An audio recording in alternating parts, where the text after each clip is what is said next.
Hey everyone, just a quick topic that's going to be on your exam. This is the last, I promise, topic for Unit 3.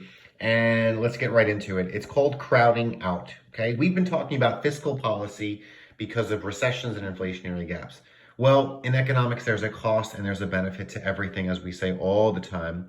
And in this case, one of the costs to spending money for the government is called crowding out. So when the government spends money, they must do it in one of two ways. They must either raise taxes, which they don't like to do because it looks bad politically, might get them voted out of office, or they borrow. Well, where do they borrow from?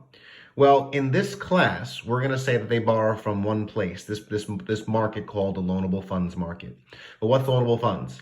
Well, it's anything that's not spent by consumers, right? Spent on goods and services. Whatever we don't spend on, we save. And that's what the supply of loanable funds is. It's S is for savings, right? Savings. Supply of loanable funds is also savings. Well, then who's demanding the savings? Well, people who want to, invest, and generally we call them private investors. They're the ones who are demanding savings. So they are interested in what's called the real interest rate. Now, we're going to go into something called the nominal interest rate later on, but for right now, just know that this is the real interest rate, and private investors are mostly concerned with this number, okay?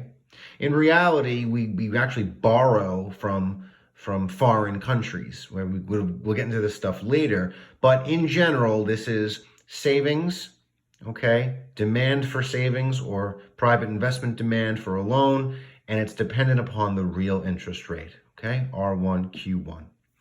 All right, so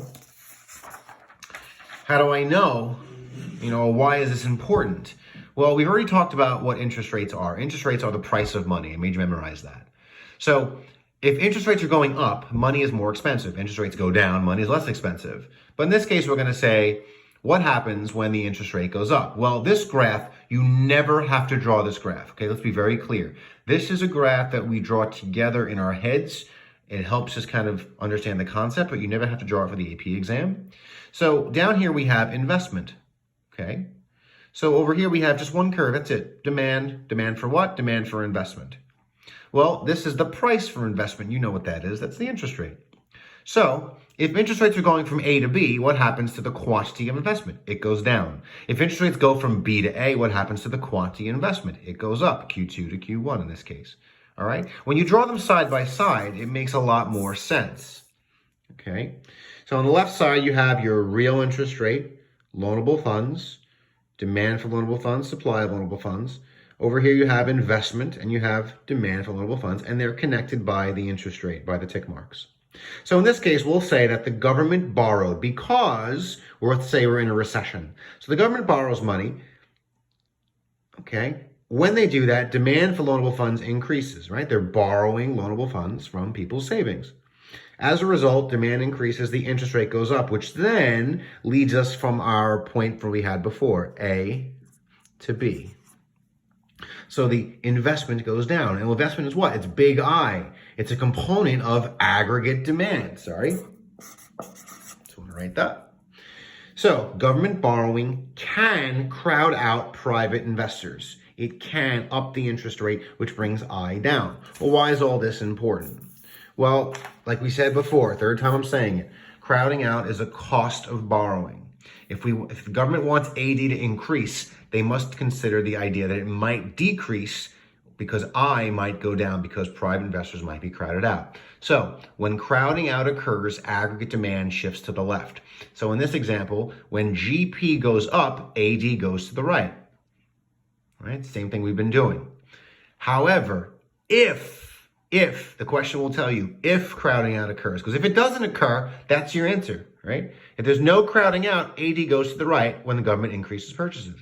However, if crowding out occurs, well, then big I, investment, is going to go down, and AD will go back to the left. We don't know by how much. They might specify how much.